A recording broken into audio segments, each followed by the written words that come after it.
Hey everybody, it's Christine Hendricks here off the cuff with BreYanna. I'm really super excited. I can't wait to get chatting with you. I actually clicked the link. I thought you just had the one book, and I discovered there's more than one book. Yes. So I'm like, oh, I've got Yeah. like a real author here. Yes.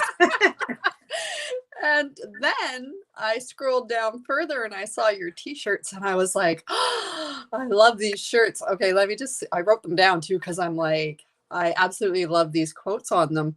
Inhale, confidence, exhale, greatness. Yes. I'm like, oh, might have to do some shopping. And the other one was keep your head and self-esteem high. Yes. Woo, woo. I mean, I think as women, that is a superb Yes. message.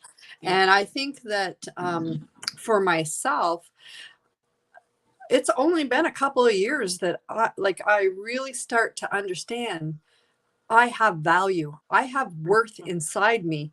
And and I think that's a really good message to be getting out there, and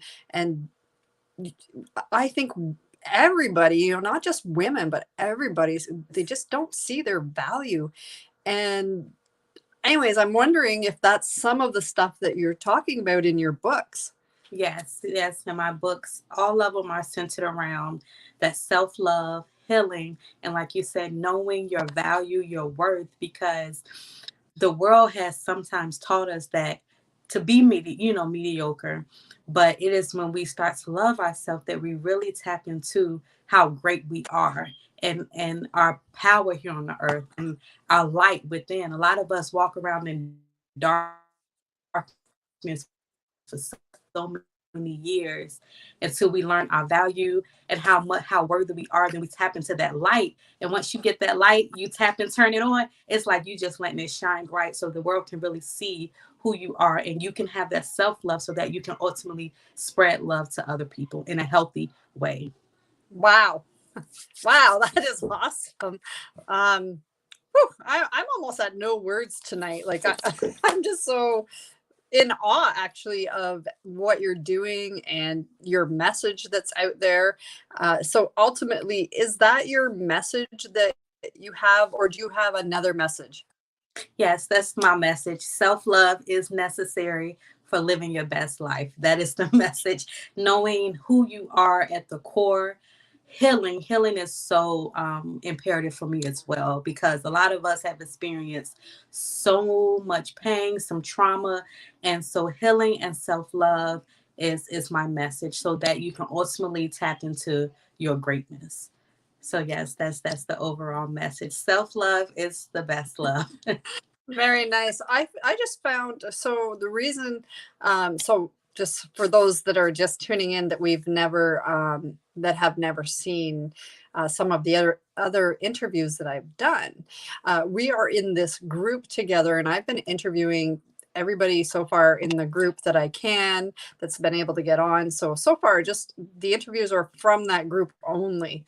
I plan on expanding and having more later, but right now everybody's in this group, and it's the Les Brown Hungry to Speak group. And when I joined it, I felt like, so I don't know how you ended up on here on the in that group, but for me, I heard him speak on Clubhouse about 2 weeks ago. So is that how you got in, or did you get in through a different way? Yes. So similar things. So I was on Clubhouse and I saw his room, and it was like it had said only like 5 people, and I'm like, nobody's in Les Brown. Like that's what I thought. Like, why isn't nobody in here? And so I tapped in, and he was asking people. People were able to ask him questions, and so I was like, well, BreYanna, go ahead and ask him. Raise your hand and ask him. And so I asked him a question about my signature story. Should I have multiple ones, or should I just have one? And so he was like, you should have one that you are remembered by. And so he proceeds to ask me maybe 3 questions. And you know how wonderful he is. He asked me like 3 questions. And from there, he told my story like he knew me. It was like 10 to 15 minutes. And I was just so in awe that how humble he was and the time he took to even just help me get started to craft my story. And so many people messaged me and was like, your story is powerful. And I'm like, I didn't even tell it. I was like, I didn't even tell it. He told it, but it was so beautiful. And I was like, I have to work with him. I have to mentor under him. Like, I felt like it was like that sign that what I needed, because I am trying to elevate even greater in my speaking career, and I took that as a sign that it is time. And so I was like, I'm going to do it. I'm mentoring under him, and because just the time he took with me just blew me away, and it just warmed my heart. The way he took his time and was so humble and giving, I love that. Oh, that's incredible. You know, he does have that way about him. And so when I was in Clubhouse listening, I was actually in one where there was tons of people in there, and I was just listening away, and I jumped in. He was already speaking when I jumped in, and I listened to some of his story, which was incredible. I never knew some of these things about him. And then they started talking about this group, and I had seen a couple of Facebook ads, and I actually had a phone call with John Leslie last week, and setting up an interview with me to be with Les Brown. And for those that don't know, that's his son, John Leslie. And I said to him, I said, you're going to think probably this is ridiculous. I said, but 20 years ago, I saw Jim Rohn speak, and I was so awed by him speaking, just not only the motivational, but the inspirational. Yeah. And I thought the way he moved people was so powerful. I thought, I really would like to be able to do that. And what I said to John Leslie was, but I didn't know how or what to do or anything. And so when I saw the Facebook ad, I thought, just another program. But when I got in that Clubhouse and I heard him speak and I saw his vision and I could hear what he wanted to do, and I could hear the compassion and that desire to be helping others, I was like, I have to be in that group. So I can't wait. I have my interview on Tuesday, and I don't think they're just interviews. I think he's going live with everybody when he does it. So I'm kind of like, now I'm a little nervous. Did you do yours already? No, not yet. Oh, I'm so nervous. Yeah, not yet. But it's so exciting. Just like you said, his giving spirit, his compassion for the next generation of speakers, the way he poured into us every week is just, it lets you know, like, we got this, like, even though you like, how do I start? And like he said, we can model, but modify. You learn and then turn it into your own. It's just, to be in that group. And then with amongst everybody else, like our other fellow class members and group members, you learn a lot, and you see how impactful they are, and it helps you just continue to shine and elevate as well. So I love it. I'm glad I did. I did. I'm starting to do these interviews, and while I'm doing them, I'm discovering these people, and I feel like, here's this diamond in the rough. I get to be the first one to kind of, like Nasruddin, he's like, this is my first interview ever. And I'm like, wow, so excited. And he has such a powerful message. Unfortunately, we had some internet, wasn't so great. So, we're going to try again next Saturday. But I'm so excited learning about you and everybody else in the group. So I did hear something that you said that you already do speaking. Yes. So I haven't been as active since, with everything with the pandemic and everything, kind of took a seat back. Kind of, I'm honest, got a little lazy with it, with everything that happened. But I'm back, back like fully ready. What Les Brown say, hungry. I'm back at it. I'm back hungry and taking advantage of the opportunities that come before me with speaking. So I can admit I did get a little lazy, kind of chilling last year, but this year I'm even more hungry and willing to and ready and committed to the journey. Yeah, he said, oh, I got to get this quote out. I love this. I don't know if you heard him say it the other day, but I got so many like notes here on what things he said, but it was, oh, I'm going to lose it. Where did it go? Where did it go? Oh, right here, I think. So this, he says, when I mean business. He's like, when he wants to do something, I mean business. And I believe him. He said this though, take no prisoners and bite the wounded. Like, and when he talks, it's like, and bite the wounded. Like he's so, like, he's got that emotion and power behind him when he speaks. It's just mesmerizing. But anyways, and then he says, I'll bite their ears off. And I started laughing. But that's the kind of power that he is giving us, that like, yes, let's do this. And I don't know if you were on that call when he said that. It was just so like, you know what, like he just wants to help us so badly, and it doesn't matter where we're at. And so when I was speaking with John Wesley, he just kind of laughed, and he's like, don't worry about it, my dad's got you. And I'm like, okay, so I don't know what I'm in for.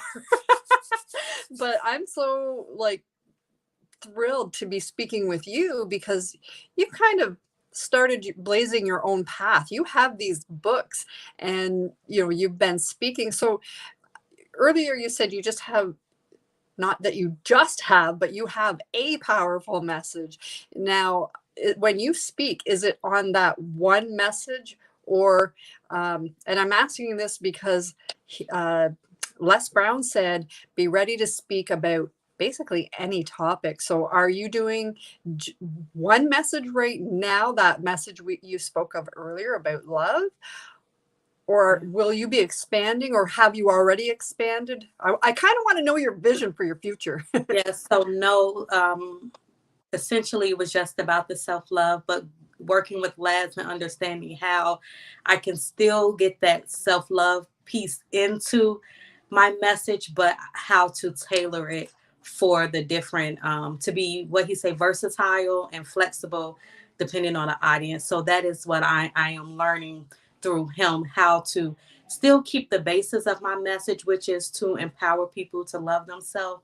But I don't have to have the entire message about just self-love and healing, but learning how to integrate it into different messages. So that's what I'm learning. Yeah, because before it was just centered just strictly around the self-love and healing.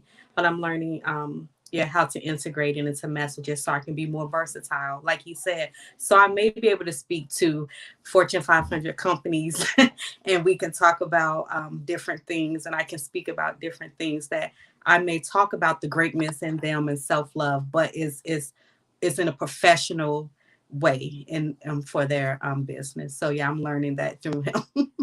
Well, actually, now that you say that, I'm thinking to myself, well, I'm going, you know what, if you were to speak to a Fortune 500 company, that's probably a message a lot of them would probably need to hear, because how often do we hear about the workaholic, but then their family life's falling Right. apart? And then what does that stem from? That stems from something within them. They probably need to hear that message too. So I think that's going to be great. And I think that message is such a powerful message that really, really needs to get out there. Like, Yeah.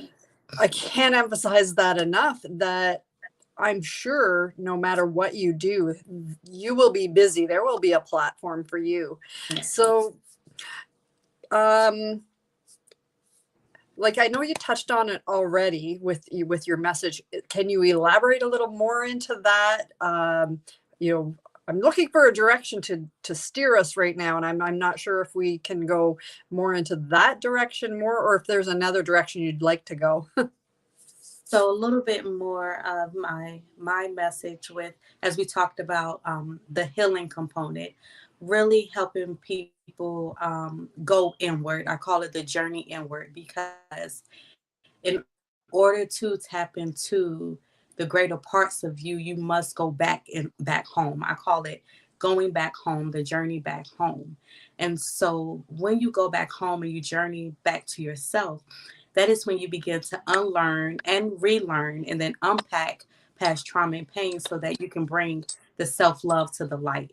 And then as you begin to love yourself, all you do now, from loving yourself, you're able to raise your self-esteem, you're able to walk in confidence, and then ultimately you're able to usher in greatness. And so through all of that, within my message, it's just helping you become whole, live a healthy, happy, and whole life. Because I believe that in order to have healthy relationships, romantically or platonically, you must be whole. And I always talk about the journey, because self-love is not a destination of perfect, because we'll never be perfect beings, and I stress that. But it is a imperfect journey of healing and self-awareness for the progression of the soul. Each and every day we're progressing and into our highest self, and which ultimately, like I said, activate that greatness. Like, I can do all things. And so that is the message, to wholeness, coming into wholeness, but as you continue the journey to becoming your highest self. I love that wholeness, and that's where I was actually going with when we said about the Fortune 500. That's what they need, that wholeness, because I think there's a big piece missing in a lot of people's lives of that fulfilling and whole feeling. So that's incredible. I'm so glad you're doing that. All right. Let me see. I wrote some things down now that I've shuffled them all my papers around. Okay, you're not David. I had it right on top, and then I shuffled them, and here we go. Okay, so the self-love is the heartbeat of greatness. That is a quote that I saw that you had, and of course it ties into everything we've been speaking about. Would you like to elaborate more on that? Yes. So when I think of greatness, so when I came up with that quote, I kind of personified greatness. So when I thought of greatness personified, in my mind, it's like, what does it take for greatness to be alive? Right. And when I think about my own journey towards greatness, I thought about self-love, that I needed to love myself. It needed to be like flowing through me in order for me to be great. And so when I think of greatness personified, self-love is needed. It's like self-love breathes life into greatness. Without the love of self, you won't really tap into who you are, your identity, or any of that. And so self-love is the heartbeat of greatness, because without self-love beating inside of you, you won't tap into your greater self. And so that's where that quote came from.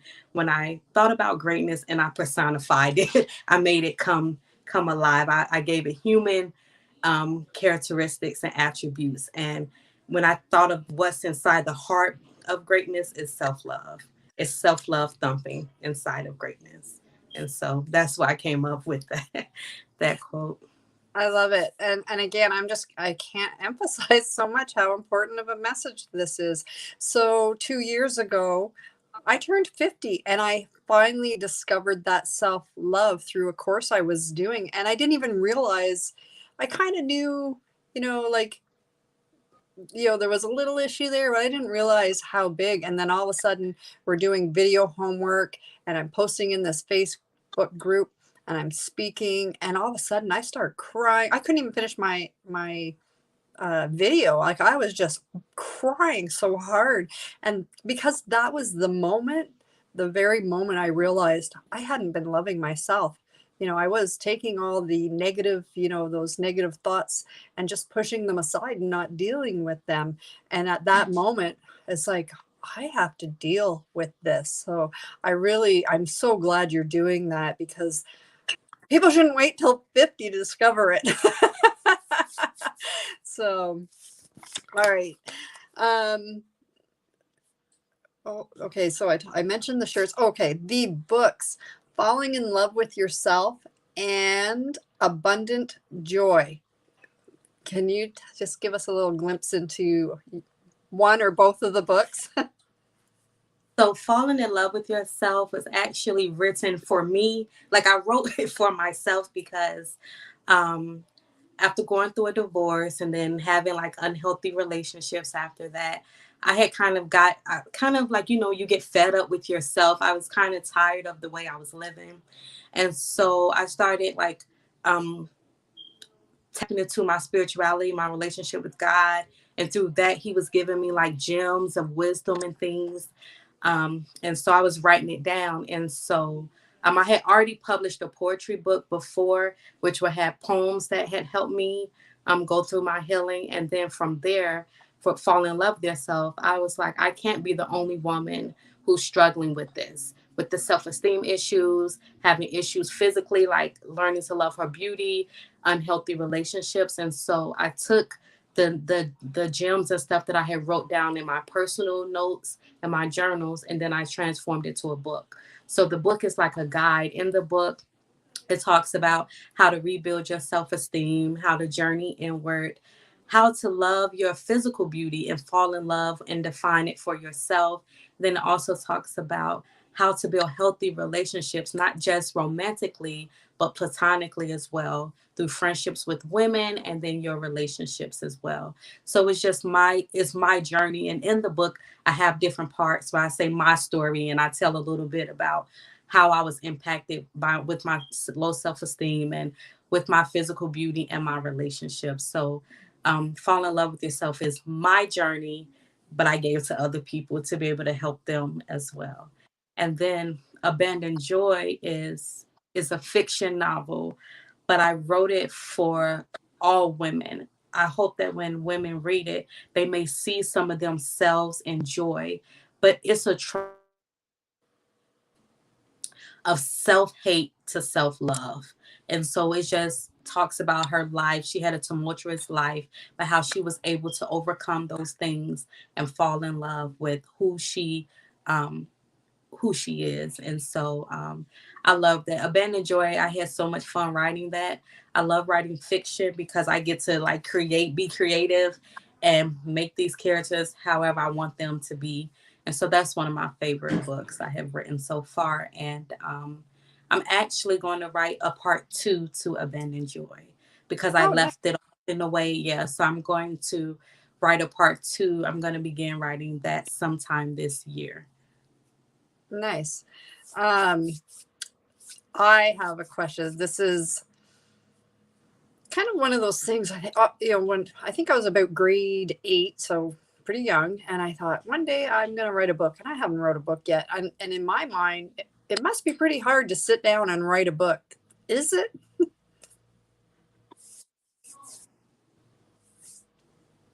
I'm not sure if you heard me. Is it difficult to No, sit down and write?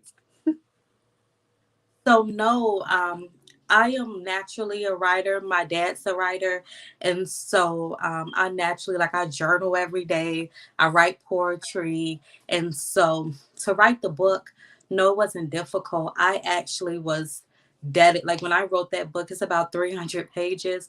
I just was committed to it every day. I was a teacher at the time, so during my lunch breaks and things like that, I was committed to writing. So I wrote every day.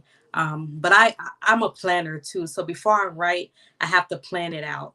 So I do like an outline and character development and the setting development. And so then I write. But no, once I get in a zone, it just flows. It just comes out. And so yeah, it hasn't been difficult for me. But especially when I plan it out first, because then I know the direction I'm going in. And so that's why it's able to flow so effortlessly. I'm not I'm not surprised you said dedicated. I was almost expecting to hear the word discipline in there as well. Yeah, yeah, yeah. You got to have the discipline for sure. um, so let's do some fun questions. Yes. What if you had one wish? What would that wish be?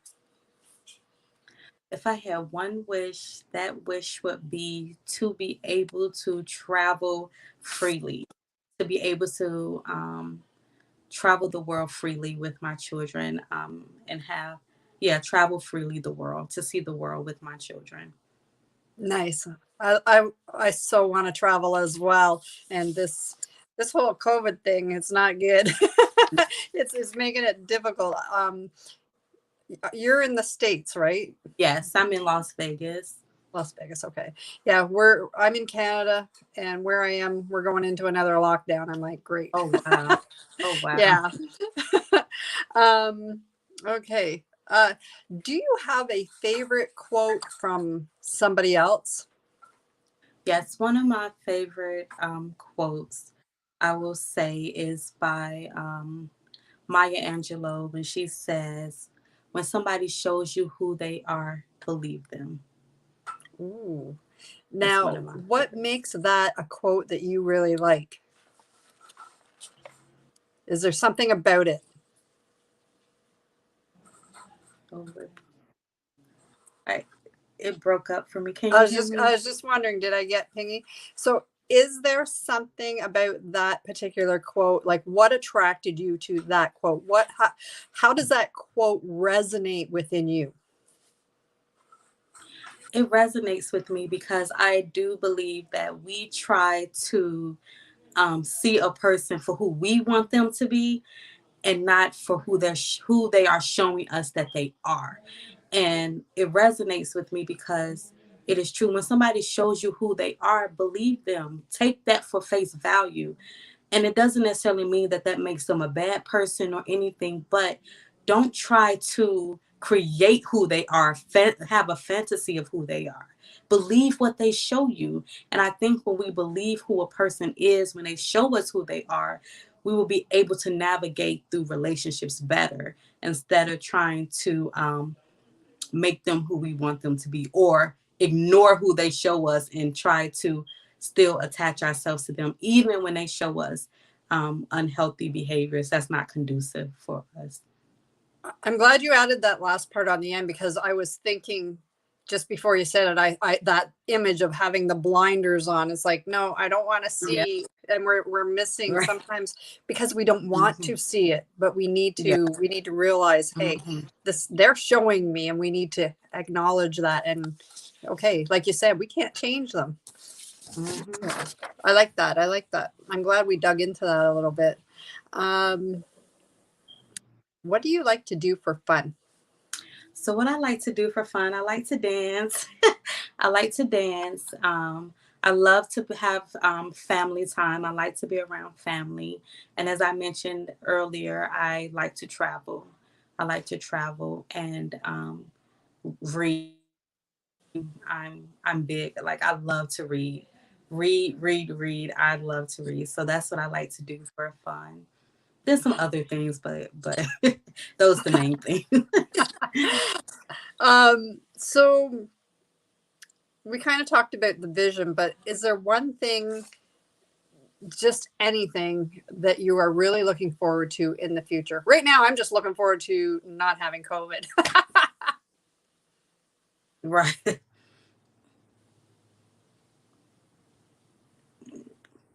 I didn't hear it broke up on me. Can you hear No, me? no problem. Okay, so Yeah. one thing in the future that you're looking forward to right now, what is it? One thing I'm looking forward to right now is growing my growing my business, growing as a speaker. That's something that I'm looking forward to because it's been something in me for so long. I know that I needed to do. So really, Uh oh, something happened. Oh goodness. Well, that's unfortunate. We lost BreYanna. We were just having such a great chat. She may or may not be back. Um, Regardless, we were hitting. Oh, there she is back. We're hitting a time where we're going to be almost finished here. That's unfortunate, but I've got her back. okay, okay. I Yeah, don't know my what internet. happened. I don't know. No worries. So you're looking forward to getting on stages and being a speaker. That's was. I'm not sure if you finished there. I'll just let you either finish or let me know. Yes, that's what I'm looking forward to. Getting on stages, connecting with people. Like I like our group, like connecting with you and connecting with other people so that we can network. I'm big on networking with different people, because people can bring out different sides of you as well, or help you tap into places you wasn't ready to go. And so, yeah, one thing I'm ready for is to get on different stages and to really shine my light before the world and be able to help other women and men if they resonate as well. So I don't know, because this is off the cuff and this is really off the cuff, but to me, I really feel like you are the kind of person that would be really great at coaching or putting together some programs and doing some teaching within like webinars or whatever. Do you already have that kind of stuff set up? Yes, so that's what Oh, I did not know, so I'm yes, so glad I asked. have a yeah, I have a mentorship program called the Art of Falling in Love with Yourself. It is a 12-week mentorship program where I work one-on-one with it's designed for professional women who are winning professionally, but they struggle in their personal lives. It's to help them be able to manifest everything, because I know a lot of people say you can't have everything, but I'm a firm believer you can have everything. So it's that program is designed for professional women who want to win personally, love themselves, heal themselves, and have healthy relationships. But then I also have a course, and the course is not just designed for professional women. It has the same title, The Art of Falling in Love with Yourself, but it is for any woman that is ready to journey inward, ready to cut out the BS, ready to say, I'm ready to love myself. I'm ready to master the art of falling in love with myself so I can truly transform from the inside out. And so, yes, I just recently, the course is not launched yet, but the mentorship program has been launched. Awesome. So is that through your website? Is there another link, or you're working on getting that up? Because I actually Yes. didn't So know. yes, it's through another link. It's work with BreYanna Mitriece.com. All right, So it's I'll through that edit link. that and I'll put it into the description for everybody to be able to see. I'll get you to send that to me and then I'll just Okay. stick it in there. But Yes. thank you. Thank you so much. I've Welcome. had a pleasure talking to you tonight, and I'm looking forward to learning more about you and seeing you on those Yes. stages. Thank you. Thank you for having me. I really enjoyed it. I really enjoyed it. Awesome. Yeah. All right. Thank you, viewers. Thank you, everybody, for watching. And you all have a great whatever it is, wherever you are. Later. Bye.